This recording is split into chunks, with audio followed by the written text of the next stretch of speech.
Hello friends, അകലെ latest review. Biryani തിന്നുകൊണ്ടിരിക്കുന്ന കൊച്ചമ്മണിയോട് Ambika ചോദിക്കുക, അല്ല ബിരിയാണി എങ്ങനുണ്ട്, കൊള്ളാവോ? ഇതേ യമൻ മന്തിയല്ലേ? എനിക്കാണെങ്കിലേ ഒമാൻ മന്തിയാണ് ഇഷ്ടം. ചില വർക്കത്ത് കെട്ടവന്മാരുടെ കാലിരിക്കുന്ന പോലെ ഈ കോഴിക്കാല്, തീരെ ആരോഗ്യമില്ലാത്ത കാല്. കാര്യം എന്തൊക്കെയാണെങ്കിലും തമിഴൻ്റെ കോഴി തന്നെ നല്ലത്. അല്ല അംബികയെ ഹൈദരാബാദിലെ ബിരിയാണി കഴിച്ചിട്ടുണ്ടോ? അയ്യോ ഇല്ല മുണ്ടക്കലമ്മേ. എന്നാലേ അതല്ലേ ബിരിയാണി, അല്ല ഗുമാന്നിരിക്കും. ഞാനും തെലുങ്ക് സിനിമാ നടൻ കുമന്തറാവും കൂടിയാ ആദ്യമായി ഹൈദരാബാദ് ബിരിയാണി കഴിക്കുന്നത്. അത് കേട്ടിട്ട് അംബിക ചോദിക്കുക, അല്ല മുണ്ടക്കലമ്മയ്ക്ക് സിനിമാ നടന്മാരെയൊക്കെ പരിചയമുണ്ടോ? കൊള്ളാം, പരിചയം ഉണ്ടോന്നോ? ഞാൻ അടുപ്പിക്കത്തില്ല അവന്മാരെ ഒന്നും. എനിക്കാണെങ്കിൽ അവന്മാരുടെ തള്ളു കേൾക്കുമ്പോഴേ ദേഷ്യം വരും. എ സി പോരല്ലോ എന്നിങ്ങനെ പറയുമ്പോൾ അംബിക കുറച്ചുകൂടി എ സി കൂട്ടിയിടുന്നുണ്ട്.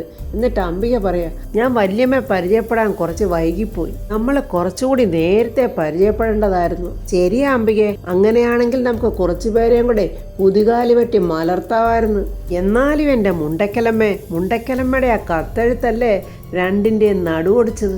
ആ സന്ദർഭം അനുസരിച്ച് അങ്ങനെ ഒരു കത്തെഴുതാനേ മുണ്ടക്കലമ്മയ്ക്ക് എങ്ങനെ തോന്നി? വല്ലാത്ത ഒരു അത്ഭുതം തന്നെ. അത് കേട്ടിട്ട് കൊച്ചമ്മണി പറയുക, ഇതൊരു പാരമ്പര്യമല്ലേ അംബികെ? എനിക്കാണെങ്കിലേ ഒരപ്പൂപ്പനുണ്ടായിരുന്നു. അംബിക കേട്ടിട്ടുണ്ടാവും, മഹാകവി തട്ടകത്ത് കുട്ടി. അയ്യോ ഇല്ല മുണ്ടക്കലമ്മേ, ഞാൻ കേട്ടിട്ടില്ല. എന്നാലേ പ്രണയലേഖനം എഴുതുന്നല്ലേ അഗ്രഗണ്യനായിരുന്നു എൻ്റെ മുത്തശ്ശൻ. അക്കാലത്താണെങ്കിലേ പനയോലയിൽ ജാതകം എഴുതുന്ന പോലെയാ അപ്പൂപ്പൻ പ്രണയലേഖനം എഴുതുന്നത്. ഒടുവിൽ തട്ടകത്തിൽ കുട്ടിയെ ആ പനയോലയിൽ തന്നെ ചുരുട്ടേണ്ടി വന്നു. അയ്യോ അതെന്ത് പറ്റി എന്നിങ്ങനെ അംബിക ചോദിക്കുമ്പോൾ കൊച്ചമ്മണി പറയുക, സാർ CPയുടെ കാലത്തെ ഒരു പോലീസ് ഇൻസ്പെക്ടറുടെ ഭാര്യയ്ക്ക് പ്രണയലേഖനം എഴുതി. അങ്ങനെ അങ്ങേരത് കണ്ടിട്ട് അപ്പൂപ്പനെ തല്ലിക്കൊന്ന് പനയോലയിൽ ചുരുട്ടിയെടുത്തു. ഞാനേ ഒരുപാട് കുടുംബങ്ങൾ കലക്കിയിട്ടുണ്ട്. അതിനൊക്കെ കിട്ടിയിട്ടുള്ള പ്രതിഫലങ്ങളായി കാണുന്നതൊക്കെ. അംബിക വേഗം ഒരു ബിരിയാണിയും കൂടെ മേടിച്ചോണ്ട് വാ. അല്ല മുണ്ടക്കലമ്മേ, ഇത് തീർത്തിട്ട് മേടിച്ചാ പോരെ? അല്ല അംബികെ, ഈ കാറിന് എന്ത് വില വരും? ഇത് വില കുറഞ്ഞ കാറല്ലേ, ഒരു 10-20 ലക്ഷം രൂപയെ വരത്തുള്ളൂ. കൊച്ചമ്മണി പറയാ, എനിക്ക് ഒരു കാർ എടുക്കണം, എന്നിട്ടേ ഡ്രൈവിംഗ് ഒക്കെ പഠിച്ച് ലൈസൻസും എടുക്കണം, എന്നിട്ട് വേണം എനിക്കൊരു കറക്കമൊക്കെ കറങ്ങാൻ. എവിടേക്ക് പോകാനാ എന്നിങ്ങനെ അംബിക ചോദിക്കുമ്പോൾ കൊച്ചമ്മണി പറയുക, എനിക്ക് പോകേണ്ടത് നേപ്പാളിലോട്ടാ. അവിടെ ആണെങ്കിൽ ഈ ആമമാരുണ്ടല്ലോ. അത് കേട്ടിട്ട് അംബിക പറയാം, അയ്യോ ആമമാരല്ല, ലാമമാര്. അവന്മാരുണ്ടല്ലോ അംബിക അവിടെ. എനിക്ക് അവന്മാരുമായിട്ടൊന്ന് കറങ്ങി നടക്കണം, എന്നിട്ട് ബുദ്ധമന്ത്രമൊക്കെ ചൊല്ലി അവിടെ ഭജനയ്ക്കൊന്ന് ഇരിക്കണം. അംബിക എന്നിട്ട് ചോദിക്കുന്നുണ്ട് കൊച്ചമ്മനോട്, അടുത്ത ബിരിയാണിയെ ഒരു വിശ്രമത്തിന് ശേഷം പോരെ? നമുക്ക് കുറച്ച് ഡ്രസ്സൊക്കെ എടുക്കാൻ ആ ടെക്സ്റ്റൈൽസിലോട്ടൊന്ന് പോയാലോ? പോകാം അംബികെ, എന്നാൽ അത് മതി. എന്നിട്ട് മതി ബിരിയാണിയൊക്കെ. എന്നിട്ട് കൊച്ചമ്മണിയും കൂട്ടി ടെക്സ്റ്റൈൽസിലോട്ട് വന്നിട്ട് അംബിക പറയുക, ഞാൻ തന്ന പല ഗിഫ്റ്റുകളിൽ ഒന്നാണിത്. മുണ്ടക്കലമ്മയ്ക്ക് ഇഷ്ടമുള്ളത് സെലക്ട് ചെയ്യുക, ഏതാന്ന് വെച്ചാൽ എടുത്തോളൂ. അത് കേട്ടിട്ട് കൊച്ചമ്മണി ഇങ്ങനെ ഡ്രസ്സ് സെലക്ട് ചെയ്യുവാണ്. എന്നിട്ട് അംബിക ഇങ്ങനെ ചുറ്റുപാടുമൊക്കെ നോക്കുവാണ്. ആ സമയത്ത് താഴോട്ട് ഇറങ്ങി വരുന്ന പത്മാവതി പെട്ടെന്ന് അംബികയെ കാണുന്നുണ്ട്. ദൈവമേ ചതിച്ചല്ലോ എന്നും പറഞ്ഞ് പത്മാവതി ഇങ്ങനെ നെഞ്ചത്ത് കൈവച്ചിട്ട് പെട്ടെന്ന് മുകളിലോട്ട് ഓടിപ്പോവാണ്. പക്ഷേ അത് അംബിക കാണുന്നുണ്ട്. പത്മാവതി തന്നെയാണോ അത് എന്നിങ്ങനെ സംശയത്തോടെ അംബിക നോക്കുവാണ്. അങ്ങനെ അംബികയെ മുകളിലോട്ട് പെട്ടെന്ന് കയറിപ്പോവാണ്. അംബികയെ കാണാതെ മറഞ്ഞു നിൽക്കുവാണ് പത്മാവതി. പെട്ടെന്നൊരു പർദ്ദയൊക്കെ ഇട്ട് പത്മാവതി ഇങ്ങനെ അംബികയുടെ അടുത്തോട്ട് പോവുകയാണ്. അംബികയുടെ മുന്നിൽ കൂടിയാ പത്മാവതി പോകുന്നതെങ്കിലും അംബിക പത്മാവതിയെ ശ്രദ്ധിക്കുന്നില്ല. അവിടേക്ക് അങ്ങനെ ചുറ്റും നോക്കിയിട്ട് അംബിക മനസ്സിൽ പറയാം, അവളിത് എങ്ങോട്ട് പോയി? അത് പത്മ തന്നെ ആയിരുന്നോ? അപ്പോൾ കൊച്ചമ്മണി അങ്ങോട്ട് വന്നിട്ട് ചോദിക്കുന്നു, അല്ല അംബിക എന്താ ഇവിടെ നിൽക്കുന്നത്? ഇങ്ങോട്ട് വന്നേ, മുണ്ടക്കലമ്മ അവിടെ പോയി ഡ്രസ്സ് നോക്ക് എന്നിങ്ങനെ അംബിക പറയുന്നുണ്ട്. ഞാൻ അങ്ങോട്ട് വന്നേക്കാം, അങ്ങോട്ട് ചെല്ല് എന്നിങ്ങനെ പറയുമ്പോൾ കൊച്ചമ്മണി അവിടുന്ന് പോവുകയാണ്. അത് അവൾ തന്നെ ആയിരുന്നോ പത്മ എന്നിങ്ങനെ മനസ്സിൽ പറഞ്ഞുകൊണ്ട് പെട്ടെന്ന് അംബിക ദീപക്കിനെ വിളിച്ച് ഫോണിൽ പറയുവാണ്, എടാ ദീപക്കെ, ഒരു കാര്യമുണ്ട്. എന്ത് കാര്യം അമ്മേ എന്നിങ്ങനെ ദീപക്ക് ചോദിക്കുമ്പോൾ അംബിക ടെക്സ്റ്റൈൽസ് വെച്ച് പത്മാവതിയെ കണ്ട കാര്യം പറയുവാണ്. ഈ സമയത്താണെങ്കിൽ രാജു ഇങ്ങനെ പത്മാവതിയെ കാത്തു നിൽക്കുവാണ്. ചേടാ പെട്ടെന്ന് വരാമെന്നാണല്ലോ അമ്മ പറഞ്ഞത്. ഈ സമയത്ത് രാജു അറിയാതെ വണ്ടിയിൽ ഋതിക വന്ന് അങ്ങോട്ട് മാറി നിന്ന് രാജുവിനെ തന്നെ ശ്രദ്ധിച്ചുകൊണ്ടിരിക്കുവാണ്. ബൈക്കിൽ അങ്ങോട്ട് വന്ന ദീപക്കാണെങ്കിലോ രാജുവും ഋതികയും കാണാതെ അവിടെ മറിഞ്ഞു നിന്നുകൊണ്ട് രാജുവിനെ തന്നെ നോക്കി നിൽക്കുവാണ്. ഈ സമയം ഒരു ഓട്ടോറിക്ഷയിൽ പർദ്ദയൊക്കെ ഇട്ടങ്ങോട്ട് വരുവാണ് പത്മാവതി. രാജു ഇങ്ങനെ സംശയത്തോടെ പർദ്ദയിട്ട് വന്നത് ആരാണെന്ന് നോക്കുമ്പോൾ മുഖത്തുനിന്ന് ആ പർദ്ദ അങ്ങോട്ട് മാറ്റിയിട്ട് പത്മാവതി പറയുന്നു, ഞാൻ പത്മയാ മോനെ. അമ്മ എന്താ ഈ വേഷത്തിൽ എന്നിങ്ങനെ രാജു ചോദിക്കുമ്പോൾ പത്മ പറയാ, മറ്റാരും തിരിച്ചറിയാതിരിക്കാൻ വേണ്ടിയാ മോനെ ഇങ്ങനെ വന്നത്. എന്താ മോനെ പ്രശ്നം? അമ്മേ, ഞാൻ എത്ര ശ്രമിച്ചിട്ടും മേഡത്തിന് എന്നോടുള്ള പിണക്കം മാറുന്നില്ല. എന്നെ വല്ലാതെ തെറ്റിദ്ധരിച്ചിരിക്കുവാണ് മേഡം. അപ്പോൾ രാജുവിൻ്റെ തോളിൽ കൈവച്ച് രാജുവിനെ സമാധാനിപ്പിക്കുകയാണ് പത്മ. അങ്ങനെ രാജുവും പത്മാവതിയും ചേർന്ന് സംസാരിക്കുന്നതൊക്കെ ദീപക്കും ഋതികയും മറഞ്ഞു നിന്ന് കാണുകയാണ്. രാജുവിൻ്റെ കവളിൽ തലോടി സ്നേഹത്തോടെ സംസാരിക്കുന്ന പത്മ തിരിഞ്ഞു നോക്കുമ്പോൾ ദീപക്കിനെ കാണുന്നുണ്ട്. ദീപക് അവിടെ മറഞ്ഞിരിക്കുന്ന കണ്ടുകൊണ്ട് പത്മാവതി പറയുന്നു, രാജു ദോണ്ട തലതെറിച്ച ചെറുക്കനവിടെ നിൽപ്പുണ്ട്. രാജു പെട്ടെന്ന് ടെൻഷനോടി പത്മാവതിയോട് പറയുന്നു, അമ്മ പെട്ടെന്ന് ഈ ബൈക്കിലോട്ട് കയറ്. അങ്ങനെ പത്മാവതി രാജുവിനോടൊപ്പം ബൈക്കിൽ കയറി അങ്ങനെ പോവുകയാണ്. അവരങ്ങനെ പോയതിനു ശേഷം ദീപക്ക് മനസ്സിൽ പറയുക, എന്നാലും ആ പർദ്ദയിട്ടത് ആരായിരിക്കും, അതാരാണെന്ന് കണ്ടുപിടിച്ചിട്ട് തന്നെ കാര്യം എന്നും പറഞ്ഞ് ദീപക്ക് ബൈക്കിൽ കയറി അവരുടെ പുറകെ ഇങ്ങനെ പോവുകയാണ്. ആ വന്നതാരാണെന്ന് മനസ്സിലാകാതെ ഋതിക പറഞ്ഞ്, എന്നാലും കഷ്ടമായിപ്പോയി, ആ പർദ്ദയിട്ട പെൺകുട്ടി ആരായിരിക്കും? രാജു ഓരോ മിനിറ്റും എന്നെ വഞ്ചിച്ചുകൊണ്ടിരിക്കുവാണല്ലോ. അങ്ങനെ അവിടെ നിന്ന് കണ്ണ് നിറഞ്ഞ് കുറച്ചു നേരം നിന്നിട്ട് ഋതിയെ അവിടെ നിന്ന് പോവുകയാണ്. അങ്ങനെ രാജുവും പത്മാവതിയും കൂടെ ബൈക്കിൽ പോയിക്കൊണ്ടിരിക്കുമ്പോൾ അവരുടെ പിന്നാലെ തന്നെ വരുന്നുണ്ട് ദീപക്കും. ദീപക് അവരുടെ പിന്നാലെ തന്നെ ഉണ്ടെന്ന് മനസ്സിലാക്കി ദീപക്കിന് പിടികൊടുക്കാതെ തന്നെ അവരവിടെ നിന്ന് പോവുകയാണ്.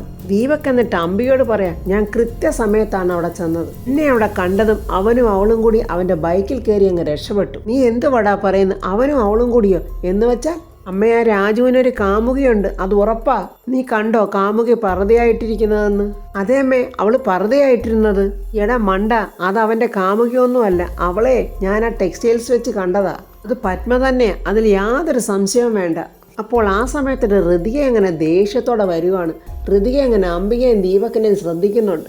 ഋതിക അങ്ങനെ വരുന്ന കണ്ടോണ്ട് അംബിക പറയാം, തേണ്ട അവൾ ഉറഞ്ഞു തുള്ളി വരുന്നുണ്ട്. അവളുടെ ആ വരവ് കണ്ടിട്ടേ ഇന്ന് രാജുവായിട്ട് എന്തെങ്കിലുമൊക്കെ നടക്കും അല്ലേ അമ്മേ? ദീപക്ക് പെട്ടെന്ന് ഋതികയുടെ അടുത്തോട്ട് വന്നിട്ട് ചോദിക്കുക, ഞാൻ പറഞ്ഞത് ശരിയല്ലേ? ആ പർദ്ദക്കാരി അവൻ്റെ കാമുകി തന്നല്ലേ? ദേഷ്യത്തോടെ വന്ന ഋതികയ്ക്ക് ഇതുകൂടെ കേട്ടപ്പോൾ ദേഷ്യം ഇരട്ടിക്കുവാണ്. അവൾ ഒന്നും മിണ്ടാതെ ദീപക്കിനെ ഒന്ന് സൂക്ഷിച്ചു നോക്കിയിട്ട് അകത്തോട്ട് കയറി അങ്ങ് പോവുകയാണ്.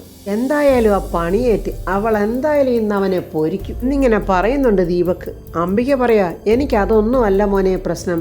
ആ പത്മയെ ഇങ്ങനെ വെറുതെ വിടുന്നത് ശരിയല്ലല്ലോ. അവളെ അങ്ങനെ വെറുതെ വിട്ടാൽ നമുക്കാവത്ത. അവളെ എത്രയും പെട്ടെന്ന് തന്നെ പിടികൂടണം. അതിനെന്താമ്മേ, അവള് നമ്മുടെ കൺമുന്നിൽ തന്നെ ഉണ്ടല്ലോ, അവളെ എപ്പോൾ വേണമെങ്കിലും നമുക്ക് പിടികൂടാം എന്നിങ്ങനെ ദീപക്ക് പറയുക. രാജു ഇങ്ങനെ ഓരോന്നും ആലോചിച്ചിങ്ങനെ ബെഡിൽ കിടക്കുക. ഈ സംശയം എന്ന് പറയുന്ന ഒരു മെന്റൽ ഡിസീസാണ്. അത് പിടികൂടിയാൽ പിന്നെ ചികിത്സിക്കാൻ വലിയ പാടാ. അപ്പോൾ ഋതിക അങ്ങോട്ട് വന്നിട്ട് രാജുവിനോട് ചോദിക്കുക, പകൽ സമയമൊക്കെ രാജു എവിടെയായിരുന്നു? രാജു ആരോടൊപ്പം ആയിരുന്നു? അത് കേട്ടിട്ട് രാജു പറയാം, ഞാൻ വർമ്മ സാറിൻ്റെ കൂടെ ആയിരുന്നു. ഇന്ന് പകലാണോ രാജു എന്നിങ്ങനെ ഋതിക ചോദിക്കുമ്പോൾ രാജു പറയാം, അതെ, ഞാൻ വർമ്മ സാറിനോടൊപ്പം ഡ്യൂട്ടിയിലായിരുന്നു. രാജു നാക്കെടുത്താൽ കള്ളവല്ലേ പറയൂ. കള്ളവോ എന്നിങ്ങനെ രാജു ചോദിക്കുവാണ്.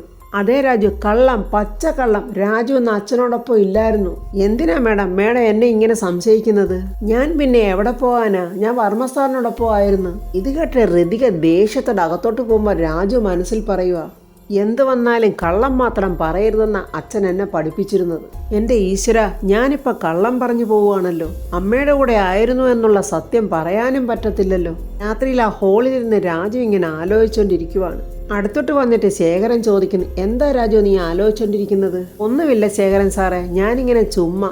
അപ്പോൾ ശേഖരൻ ചോദിക്കുക, എന്താ മോനെ നിനക്കൊരു ടെൻഷൻ? ചെറിയച്ഛനാണെന്നുള്ള വിചാരം തൽക്കാലം നീ അങ്ങ് മറന്നേക്ക്. ഒരു ഫ്രണ്ട് എന്ന നിലയിൽ നീ എന്നോട് കാര്യം പറ. എന്താ മോനെ കാര്യം? ഏയ് ഒന്നുമില്ല സാറേ എന്നിങ്ങനെ രാജു പറയുമ്പോൾ ശേഖരൻ പറയുക, എന്നാൽ നീ അകത്തേക്ക് വാ, നമുക്ക് സംസാരിച്ചിരിക്കാം. സാറ് ചെന്നോളൂ, ഞാൻ വന്നോളാം. ശരി മോനെ, വന്നേക്കണേ എന്നും പറഞ്ഞിട്ട് ശേഖരൻ അങ്ങ് പോവുകയാണ്. അങ്ങനെ ശേഖരൻ വന്നിട്ട് യാമിനിയോട് ചോദിക്കുന്നു, എന്താ യാമിനി, പിള്ളേർ തമ്മിലുള്ള പിണക്കം മുറുകുവാണല്ലോ. അത് ശേഖരേട്ടാ, നമുക്ക് തൽക്കാലം അതിനൊന്നും ഒരു വില കൊടുക്കണ്ട. അതൊക്കെ അവർ തന്നെ അങ്ങ് തീർത്തോളും. ഇന്ന് രാവിലെ പ്രതാപേട്ടൻ മോളെ നന്നായിട്ട് ശകാരിച്ചു. എനിക്ക് നല്ല വിഷമം തോന്നി. പക്ഷേ എല്ലാം നല്ല കാര്യങ്ങൾ തന്നെയാണ് ചേട്ടൻ പറഞ്ഞു കൊടുത്തത്. അപ്പോൾ രാജു അങ്ങോട്ട് വരുന്നുണ്ട്. രാജുവിനെ കണ്ടതും ശേഖരൻ കയ്യെ പിടിച്ചിട്ട്, വാ മോനെ രാജു ഇരിക്ക്. ഇല്ല സാർ എന്നും പറഞ്ഞ് രാജു ഇരിക്കാതെ നിൽക്കുമ്പോൾ ഇരിക്കടാ അങ്ങോട്ട് എന്നും പറഞ്ഞ് ശേഖരൻ പിടിച്ചിരുത്തുന്നുണ്ട്. പോട്ടടാ രാജു, നീ ആ ടെൻഷനൊക്കെ അങ്ങോട്ട് മറക്ക്. എന്നിട്ട് യാമിനെ നോക്കിയിട്ട് ശേഖരൻ പറയുക, ശാന്ത സ്വരൂപിണിയാണെന്ന് നിങ്ങളൊക്കെ വിചാരിക്കുന്ന ഈ ചെറിയമ്മയുണ്ടല്ലോ, ആരാണെന്ന് വിചാരിച്ചാ നിങ്ങൾ ഇരിക്കുന്നത്? പുലിയാ പുലി. പണ്ട് എന്നെ വിരട്ടലോടെ വിരട്ട, പക്ഷെ ഞാൻ മൈൻഡൊന്നും ചെയ്യാറില്ല. അതൊക്കെ കേട്ടിട്ട് യാമിന് പറയാം, രാജു പണ്ട് ശേഖരേട്ടനുണ്ടല്ലോ സിഗരറ്റ് കട്ടു കുടിക്കുമായിരുന്നു. അയ്യോ, സിഗരറ്റ് കുടിക്കുവോ? അത് വലിക്കുകയല്ലേ ചെയ്യുന്നത് എന്നിങ്ങനെ രാജു ചോദിക്കുക. എൻ്റെ രാജു, സിഗരറ്റ് വലിക്കുന്നതിന് യാമിനി പറയുന്നതാ സിഗരറ്റ് കുടിക്കുന്നതെന്ന്. അത് കേട്ട് രാജു ചിരിക്കുമ്പോൾ അങ്ങോട്ട് അംബികയും ദീപക്കും വരുന്നുണ്ട്. അവരെ കണ്ടിട്ട് ശേഖരൻ പറയുന്നുണ്ട്, 2 കീടങ്ങൾ വരുന്നുണ്ട്. അന്തരീക്ഷം ഇപ്പോൾ ആകെ മലിനമാകും. അംബിക അവരെ കണ്ടിട്ട് ഇങ്ങനെ മനസ്സിൽ പറയാ, ഓ മരുമകനെ മടിയിൽ വെച്ച് ലാളിക്കുക ചെറിയച്ഛനും ചെറിയമ്മയും കൂടെ. എന്നാ പിന്നെ കുറച്ച് ഇങ്കൂടെ കൊടുത്ത് കുറച്ച് താരാട്ടൂടെ പാടിക്കൂടെ എന്നിങ്ങനെ ദീപക്കിന്റെ വക ഒരു കമന്റ്. കുഞ്ഞുമോന്റെ കമന്റ് കേട്ട് പുഞ്ചിരിച്ചുകൊണ്ട് അംബിക പറയാ, നീ വാ എന്നും പറഞ്ഞ് അവരുടെ അടുത്തോട്ട് പോവുകയാണ് രണ്ടുപേരും കൂടെ. അംബിക അങ്ങോട്ട് വന്നിട്ട് പറയാ, കടലിലെങ്ങാണ്ട് ന്യൂനമർദ്ദം രൂപപ്പെട്ടെന്ന് കേട്ട് സുനാമി എങ്ങാനും വരുമോ? ശേഖരൻ പറയാ, സുനാമി ആണെങ്കിൽ വന്നിട്ട് പോകും, ചില വൈറസുകളെയാണ് സൂക്ഷിക്കേണ്ടത്. ഈ സമയം മൃതിയെ അങ്ങോട്ട് വരുന്നുണ്ട്. അപ്പോൾ പുറത്തുനിന്ന് വരുന്ന പ്രതാപൻ അത് കണ്ടിട്ട് വളരെ സന്തോഷത്തോടെ പറയുക, വീട്ടിലോട്ട് കയറി വരുമ്പോൾ നിങ്ങൾ എല്ലാവരും ഇങ്ങനെ സന്തോഷത്തോടെ ഇരിക്കുന്ന കാണുമ്പോൾ തന്നെ മനസ്സിനൊരു കുളിർമയാണ്. പിന്നെ സന്തോഷം, ഈ ഇരിക്കുന്നവരൊക്കെ കീരിയും പാമ്പുമാണെന്നോ വല്ലതും ഇവനെങ്ങാണോ അറിയുന്നുണ്ടോ എന്നിങ്ങനെ അംബിക മനസ്സിൽ പറയുക. അല്ല പ്രതാപ, നീ ഇന്ന് നേരത്തെയാണല്ലോ വന്നത് എന്നിങ്ങനെ അംബിക ചോദിക്കുക. ഇന്നിത്തിരി നേരത്തെ പോന്നു ചേച്ചി, ഇവനോട് ഉണ്ടല്ലോ, അതുകൊണ്ടാണ് ഞാൻ നേരത്തെ ഇങ്ങ് പോകുന്നത്. അത് കേട്ടിട്ട് ഋതിക മനസ്സിൽ പറയാ, ഇത് തന്നെയാ നല്ല അവസരം, ഇപ്പൊ തന്നെ ചോദിച്ചേക്കാം. അതിന് പകല് മുഴുവനും രാജു അച്ഛൻ്റെ കൂടെ ഇല്ലായിരുന്നോ? ഋതിക അങ്ങനെ ചോദിച്ചത് കേട്ട് ആകെ ടെൻഷനോടും രാജു ഇങ്ങനെ നിൽക്കുവാണ്. അപ്പൊ പ്രതാപൻ പറയുക, ഇല്ല രാജു എന്നോടൊപ്പം ഉണ്ടായിരുന്നില്ലല്ലോ, നീ ഇന്ന് എവിടെയായിരുന്നടാ? രാജു പെട്ടെന്ന് പറയാം, സാറേ അത് ഞാൻ മറ്റൊരു കാര്യത്തിന് വേണ്ടി പോയിരുന്നു.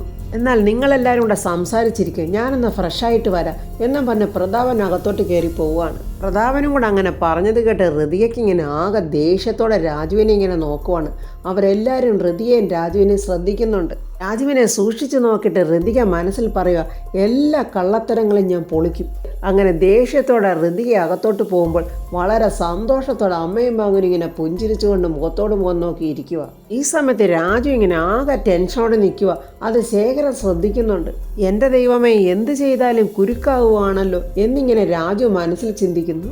അങ്ങനെ രാജു പത്മാവതിയുടെ ഫോണിലോട്ട് വിളിക്കുവാണ്. അത് ഋതികയാണെങ്കിലും മറഞ്ഞു നിന്നിങ്ങനെ രാജുവിനെ ശ്രദ്ധിക്കുന്നുണ്ട്. എന്ത് പറ്റി മോനെ, എന്താ പറഞ്ഞോ എന്നിങ്ങനെ പത്മാവതി പറയുമ്പോൾ രാജു പറയാം, ഞാൻ എന്ത് ചെയ്യാൻ ശ്രമിച്ചാലും അത് എനിക്കെതിരെയുള്ള പാരയായിട്ട് മാറുവാണല്ലോ അമ്മേ. എന്താ മോനെ പ്രശ്നം എന്നിങ്ങനെ പത്മ ചോദിക്കുമ്പോൾ, ഞാനിന്ന് പകൽ അമ്മയെ കാണാൻ വന്നില്ലേ, ആ കാര്യം പോലും മേഡം എന്നെ സംശയിക്കുക. രാജു അങ്ങനെ ഫോൺ ചെയ്യുന്നത് മറഞ്ഞു നിന്ന് ഋതിയെ കണ്ടിട്ട് പറയുക, ഒളിച്ചു നിന്ന് ആർക്കോ ഫോൺ ചെയ്യുക, അതാരാണെന്ന് കണ്ടുപിടിക്കണമല്ലോ. അങ്ങനെ സംശയത്തോടെ നോക്കി നിൽക്കുവാണ് ഋതിക. അപ്പോൾ ഫ്രണ്ട്സ്, ഋതിക അതാരാണെന്ന് കണ്ടുപിടിക്കുമോ? രാജുവിൻ്റെ ആ ഫോൺ നമ്പർ നോക്കി വിളിക്കുമ്പോൾ പത്മാവതി ആയിരിക്കുമോ ആ ഫോൺ എടുക്കുന്നത്? അപ്പോൾ പത്മാവതി തന്നെ ഋതികയ്ക്ക് സത്യങ്ങളൊക്കെ പറഞ്ഞ് മനസ്സിലാക്കും എന്നുള്ള റിവ്യൂമായി നമുക്ക് നാളെ കാണാം. എൻ്റെ ഈ റിവ്യൂ ഇഷ്ടപ്പെട്ടാൽ ലൈക്കും കമൻസും സബ്സ്ക്രൈബ് ചെയ്യാത്തവർ സബ്സ്ക്രൈബ് ചെയ്യണേ.